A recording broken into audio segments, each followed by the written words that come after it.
We're here live at the airport where the St. Croix team just flew in. We have the latest on LEAC and our Caribbean report. Those are our top stories tonight.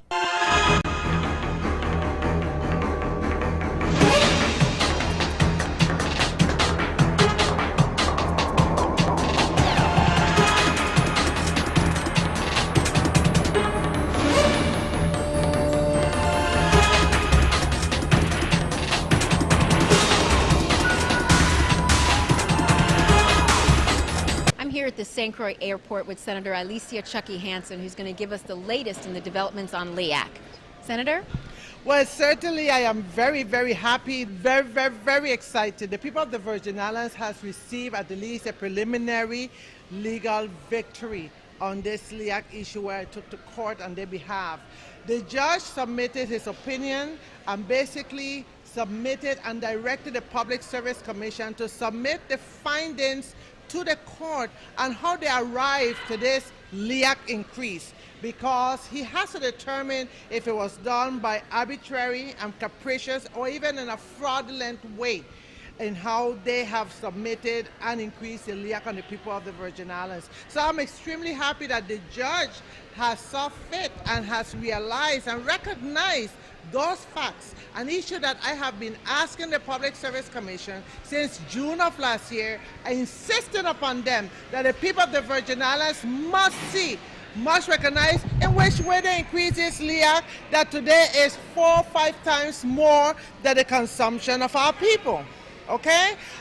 They also don't have any procedures in place. There's no law governing in how they increase our LEAC. The bottom line is, no one can say today that this case had no merit. Okay? They have 15 days to respond to the court, and I am extremely happy. I was disappointed, however, that the court found that they had no authority to, in fact, look into the third extension agreement and how the charge based on the market value the oil, because the law is clear, the contract is clear within the third extension agreement. They are not supposed to be charging our people oil based on the fluctuation around the world, but actually on below market value, only the transportation from Venezuela to the United States Virgin Islands. The court feel they have no authority.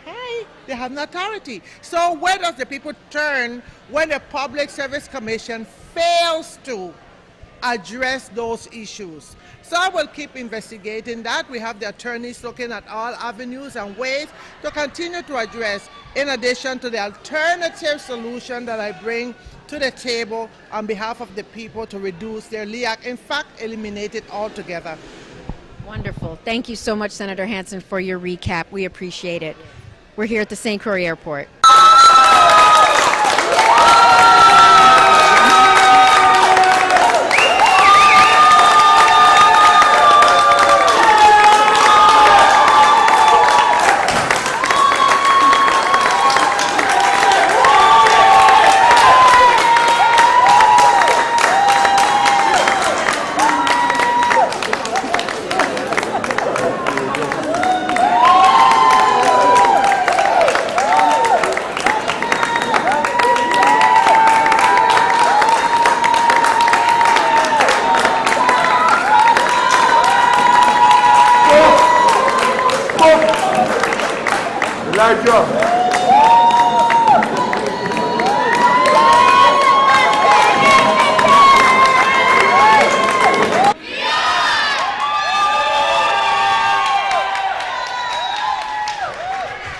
Back here live with Brian, the coach of the VI Select soccer team, and we happen to grab Senator Chucky Hansen, who was here to greet the students as they came off the plane, and we're going to talk to Brian about the history-making news that he has for the Virgin Islands team today. Brian, talk to us about it.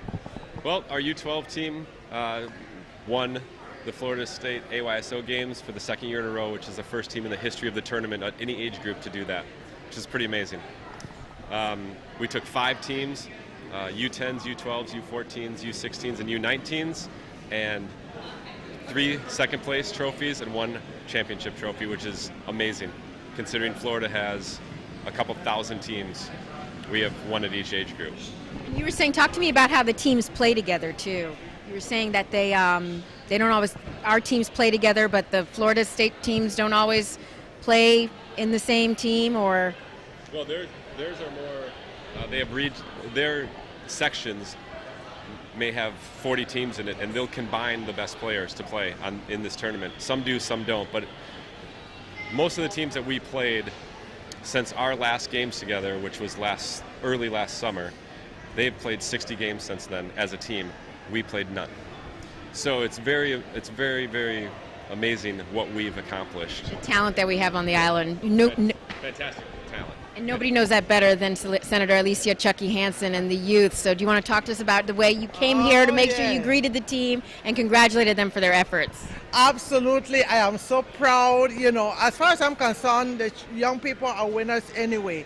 But we have an exceptional amount of talent in the Virgin Islands. That's incredible.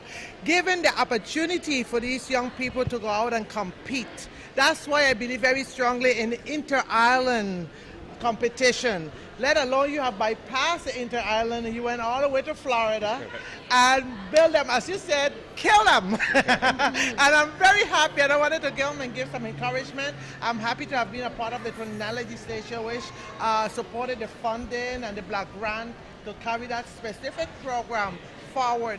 But in soccer, there's a lot of money. If we have the proper facilities for soccer games, you can have people from all over the world coming right here in the Virgin Islands and competing and increasing our revenues to run this government. So I want to thank you from the bottom of my heart.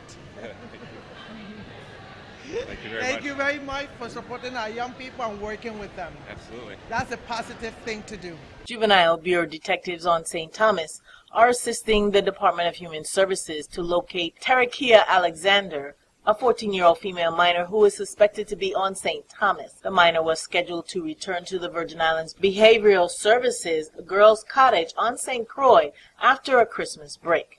Human Services officials and Virgin Islands Police Department have been looking for the minor since she was reported missing by her father on December 27th. A press release providing information on the minor was released by Human Services on January 6th. Tarakia Alexander was permitted by VIBS staff to spend the Christmas holiday with her father on St. Thomas and was scheduled to return to the group home on December 27th. Tarakia Alexander is 6 feet tall with a brown complexion, brown eyes, and brown hair. When she left the cottage, she was wearing a dark brown weave in her hair that had pink streaks. She is known to frequent the Sugar Estate area on St. Thomas. Anyone who knows Tarakia Alexander's whereabouts or has seen her lately is asked to contact the Virgin Islands Police Department Juvenile Bureau at 715-5541. Anyone found to be harboring Alexander can face criminal charges. We're here at the Henry E. Rolson St. Croix Airport, where we're bringing you live news and information. We'll be right back with these messages.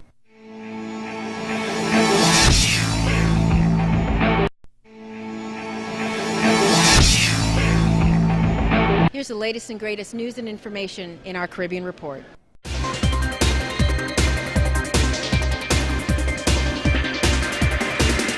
In our Caribbean Report tonight, in Cuba, the Vatican and the Cuban government are planning a meeting between Pope Benedict and former President Fidel Castro during the visit by the Holy Father to the Caribbean island next March. According to the Vatican Insider webpage, Cuban officials and the Papal Nuncio Monsignor Bruno Massaro are organizing the meeting. Pope's visit to Cuba is scheduled to take place March 26th through the 28th after the Holy Father concludes a brief stay in Mexico, according to the Conference of Catholic Bishops. In Barbados, Barbados may have had significant strides economically and socially, but Prime Minister Frundall Stewart said there are still many Mount Everest to climb on the path to future development. Speaking during a ceremony to mark the official launch of the 1652 Foundation last Friday, Stewart said Barbados did not reach its present state of development by accident. Rather, he pointed out that progress was made as a result of having to come through the 1651 and 52 period, through the slavery of the 1930s, through the birth pangs of political parties and trade unions, and the independence struggle of 1966. Notwithstanding these achievements, Stewart admitted there were still some battles to be fought and expressed faith in the resilience and character of Barbadians, attributes which he described as being necessary to pilot the island through difficult periods from time to time. And in St. Vincent, the Prime Minister, Dr. Ralph Gonsalves, will be one of the featured speakers at the Peaceful Caribbean Conference 2012, Focus on Solutions, to be held in Barbados on April 20th, 2012. The conference is being put on by the Peaceful Caribbean Initiative in conjunction with Caribbean News Now, and according to the organizers, is an effort to highlight the increasing problem of crime in the Caribbean and to focus on enabling the region to regain its rightful place in the world as a peaceful and stable place.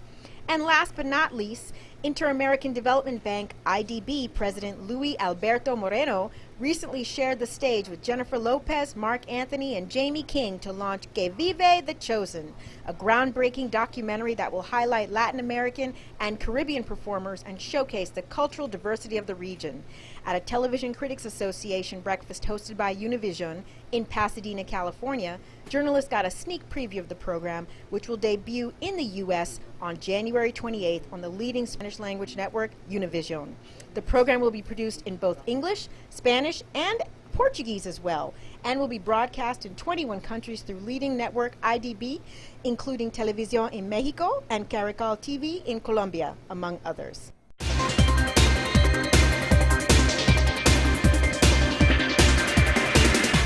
Well, as I said before, tamale of the source, it was great getting out of 18 degrees and getting into 87 degrees in the Virgin Islands. And but it's good to be back home. The island looks green, and a lot of friends have called. Got a call from Alton Adams, a good friend. He's in Atlanta, welcoming him back, as well as I just saw Lilia King, and of course Ray and the staff here, Peter and the gang at WSTA. But it's great being back home. Everywhere I turned, someone recognized me. Even at the airport in New York, there were about 4 or 5 people in plane coming back to the islands and recognized me. So it's good to be back on the rock. Okay, Lee, a lot of folks, were just concerned about your health and stuff like that. Tell us a little, just give us a quick summary of what happened and how you're feeling today. Okay, very quickly, some time ago, a year ago, I began to get what they call an embolism in my left leg, which stopped blood all the way down to my toes, sort of like a blood clot. And I lived with it. I thought it was going to go, and went to my doctor, Dr. Heath, and he took me to the hospital. They immediately decided I should go to emergency because the toes were beginning to get dark. And so they decided they were going to cut my leg off just below the knee.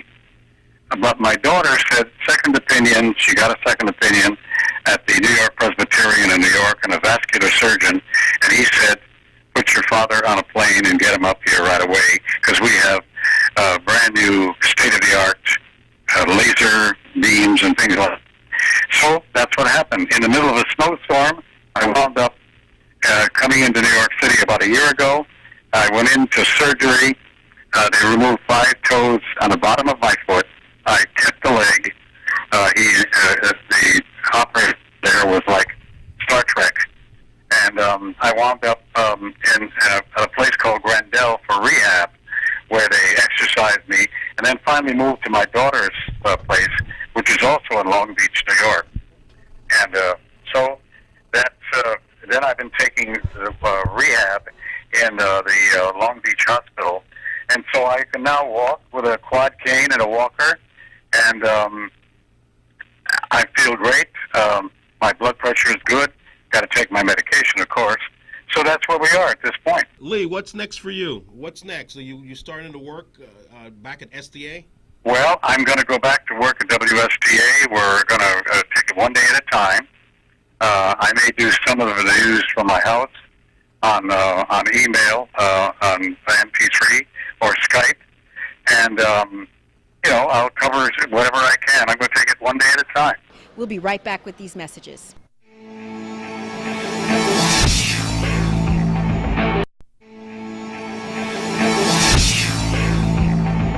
we're here live at the St. Croix Airport, where the Soccer Association's VI team just came back from Florida after competing in a national tournament. We're going to give it to Stephen Coop Francis for the story. Thanks a lot, Stacy. This is Stephen Coop Francis with the Sports 41 update. I'm reporting from the Henry E. Wilson Airport, where the youth soccer team just arrived back from competing. I'm here with Coach Brian. Coach Brian, tell the folks out there, you guys came back as winners, man. Yeah, absolutely. We took 5 teams, U10, U12, U14, U16, and U19 to the Florida State Championships. U19 took second. U16 took second in 10 penalty shot rounds, which is insane. U10s took second, and the U12s were the first team in the history of the tournament to be back-to-back champions. So it was very, very impressive for our club. Man, that's some exciting news. That's some exciting news, man. And tell how many people participate in this. Is it a lot of different territories, a lot of states? Yeah, well, our team is just from AYSO St. Croix, and this was the entire state of Florida. So I don't even know how many teams are in the state of Florida. I heard thousands. And it's pretty amazing what we accomplished because we don't play anybody. Teams that we played have had 70 games since the last time we played in Minnesota last summer. So it's quite an accomplishment. We have fantastic players here, great athletes. Our program's come a long way in the past 2 years. Okay, talking about the program, man, your program is definitely growing because how many teams you said you have? There's so many teams that took place in this event. And folks out there who want to be take part, get involved, how can they do that? We play every Saturday at Renaissance Park, I believe it's called, over by Diageo. Come on out on Saturday morning and join up. Everybody's invited. Everybody plays. AYSO is a fantastic organization, and we're going to keep it going. All right, man. Congratulations once again, man. Thank you very much.